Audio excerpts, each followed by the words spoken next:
The Dandelion Clock. Once there was a boy called John who always had grazed knees. Some people said he was clumsy, others said he was unlucky, but they all agreed if there was something in the way for John to fall over it he would. One day John was out playing. He just had lunch, so there was plenty of time before tea. He threw sticks, but then he threw one the wrong way, and it landed on his head. Ooh. He chased falling leaves until he tripped over a stone and banged his knee. Ouch! He looked for conkers and didn't find any, but he did find a puddle and fell right into it.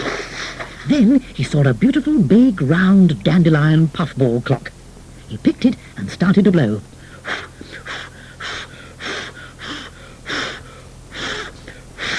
And the last puff, 9 puffs, 9 o'clock. With that, it went quite dark. John didn't know it, but he'd picked a magic dandelion clock. Whatever o'clock he blew, however many puffs he took to blow the puffball away, then that was the time it magically became. And now, because he'd used 9 puffs, it was 9 o'clock at night. Long past John's bedtime. It was dark, and he was scared. He looked around, but could see nothing in the darkness except the shapes of large trees. He could hear the wind whistling through their branches. He didn't know where he was or which way to go. Then he heard voices. They were singing in time to the sound of banging and hammering. Tick-tock, let's make a clock. Give it a bang and then a knock. Tick-tock, tick-tock, elves know the way to make a clock. John walked towards the sound. He tripped over a fallen branch on the way, but then it was very dark. He went closer, moving carefully, and saw a group of elves around a lantern. They were hard at work, hammering and sawing, making different kinds of wooden clocks. John tiptoed towards them. He didn't want to frighten the elves. He was so much bigger than they were. But unfortunately, he tripped and almost landed on top of them. They looked up in alarm. Ah, it's a giant, one said. And such an ugly one, added another. No, I'm not, said John.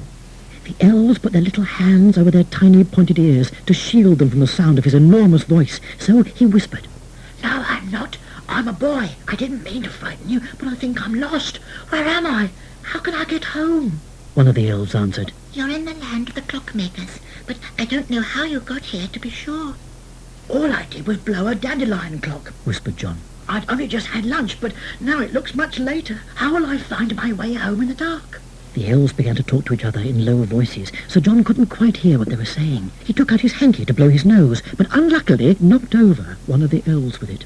John quickly put him the right way up again, but the poor elf seemed quite overcome by the experience. He sat on the ground, leaning against a log of wood, and said to himself, A hurricane. It must be a hurricane, or a typhoon, perhaps. A typhoon, or a hurricane, one of the two, or maybe both. The other elves had finished talking, and one reached up to tap John on the knee. You'd better come with us. We'll take you to see Grandfather Clock. That'll be best. John wondered how a clock could help, but as he couldn't think of anything else to do, he went with the elves, walking carefully so he didn't tread on them. Soon they came to a wooden house, a tall, thin house with a clock face at the top. It looked just like a grandfather clock, but John knew it was a house because there was a chimney with smoke coming out of it. One of the elves ran forward and rapped on the door. A window opened up above, and an elderly elf peeped out. He had a long white beard and a rather jolly face. He looked at John and said, You've missed tea time. You've missed supper time. In fact, it's long past your bedtime. What time do you call this to be here? I don't know, said John. I can't tell the time yet. I came here by mistake. The elves said they were bringing me to see a clock, but I want to know how to get home. The old elf laughed.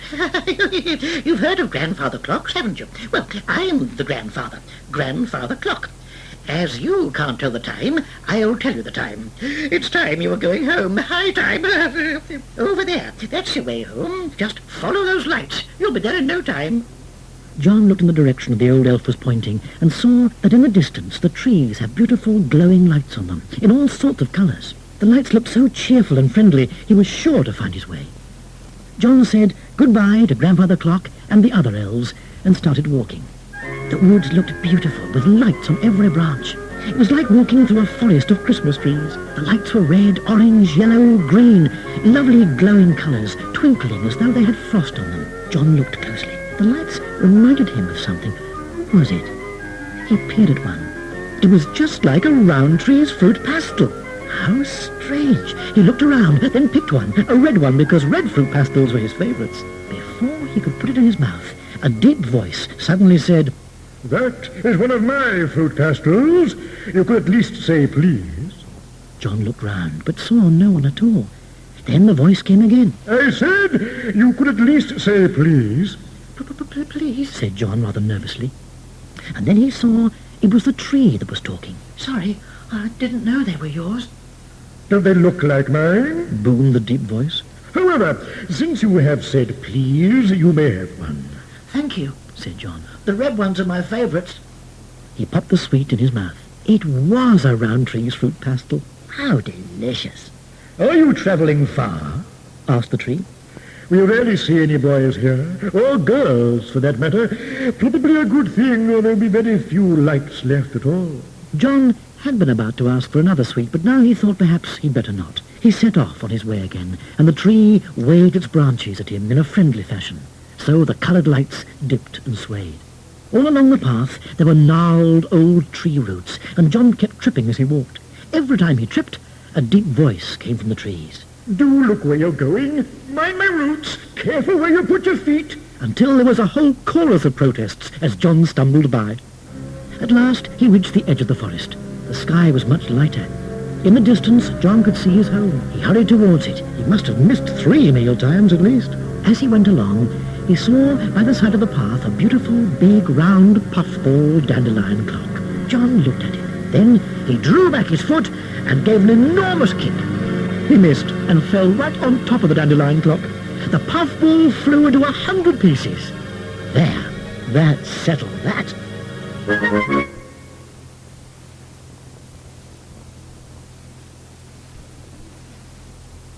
The Silver Bell. All night long the snow had fallen, and all morning, but now the last few flakes fluttered down.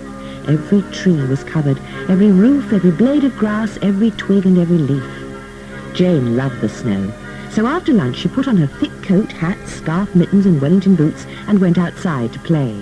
The snow was so deep she quickly piled up enough to build a snowman. To make his face she used red Smarties for a smiley mouth, green Smarties for eyes, and the empty tube made a lovely long nose.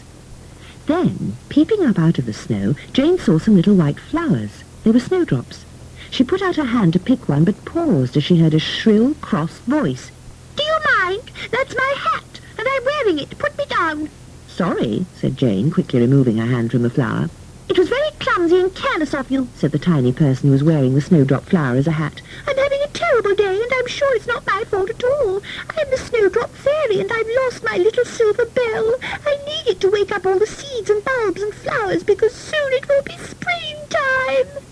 She lay down in the snow and began to wail and kick her legs, a bit like a baby having a tantrum, thought Jane. You make a lot of noise for someone so small, she said. You'd make a lot of noise if you were in the sort of trouble I'm in, said the fairy sharply. Jane noticed that she'd stopped crying pretty quickly. How did you lose your silver bell? Asked Jane, who always liked to know all the facts. Well, I didn't exactly lose it, said the Snowdrop Fairy. A mouse took it. I saw him running off with my little silver bell in his mouth. When I called out to him, he said he was going to give it to the dragon. The fairy started to wail and kick her legs again, but Jane very sensibly took no notice. The dragon? Said Jane. How interesting, to meet a dragon. It wouldn't be interesting at all, snapped the Snowdrop Fairy. The dragon is horrible and greedy and spends his time sitting on a great big pile of treasure, and now he's got my little silver bell. How can we get it back?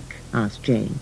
I know how to get there, said the Snowdrop Fairy. You just shut your eyes and say, all that glitters is not gold, some is silver, I've been told. Shut your eyes and count to 4, then come in the dragon's door. But I wouldn't like to try it because I can't remember the spell for getting back again.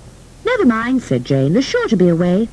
She immediately shut her eyes, said the magic spell, and counted up to 4.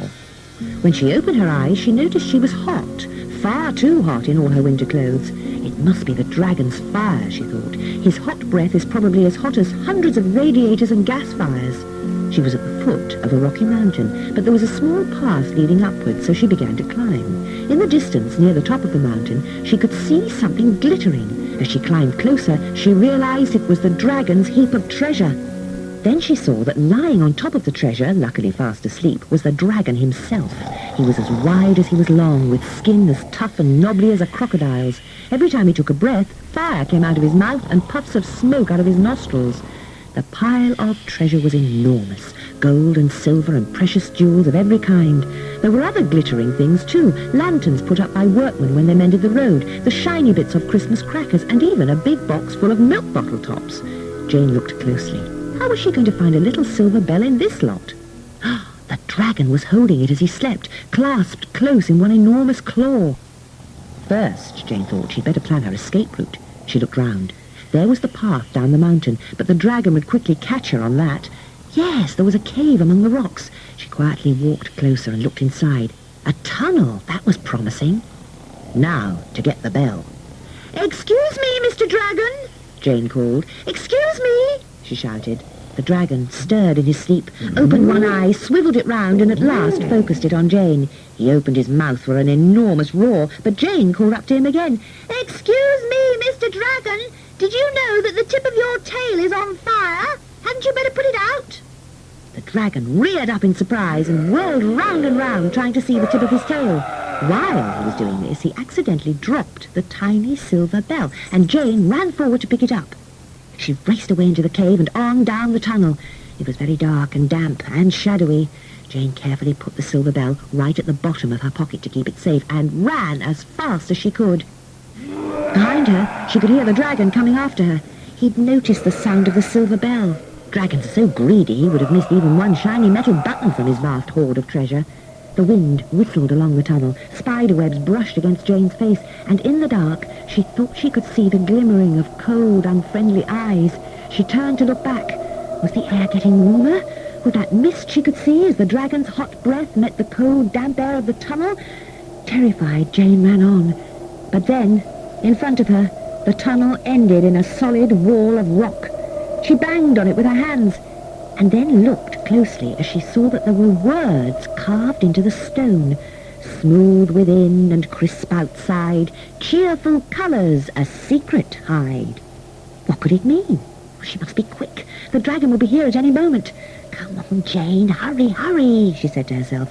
Smooth, crisp colours. Oh, think, girl, think. Then she shouted, "Ah, I've got it! Smarties! The answer is Smarties!" As Jane said the word Smarties, a heavy stone door started to open in the rock, and Jane ran through just in time. The dragon was rushing towards her along the tunnel. "Smarties! Smarties!" she called again, hoping that this time the magic word would close the rock door, and luckily it did. Jane ran on as fast as she could. When she was exhausted, she stopped, panting. Her breath showed up like mist in the icy air, reminding her of the dragon's smoke. She looked round. She recognized the path and the trees. She wasn't far from home. She felt in her pocket. Yes, the silver bell was safely there. She hurried on until she reached her garden, and there, idly lounging on a soft cushion of snow, was the Snowdrop Fairy. Jane walked up to her and held out the silver bell that had caused so much trouble. The Snowdrop Fairy snatched it from her. At last, she said. Now I'm all right. Now I can start waking up the flowers and bulbs. Oh, what a clever little Snowdrop Fairy I am. She might at least say thank you, thought Jane. The Snowdrop Fairy was in such a hurry to start using her silver bell that she tripped and fell into a pile of snow. Only her feet in their tiny shoes were left showing, kicking to and fro. Serves her right, thought Jane, and went in to have her tea.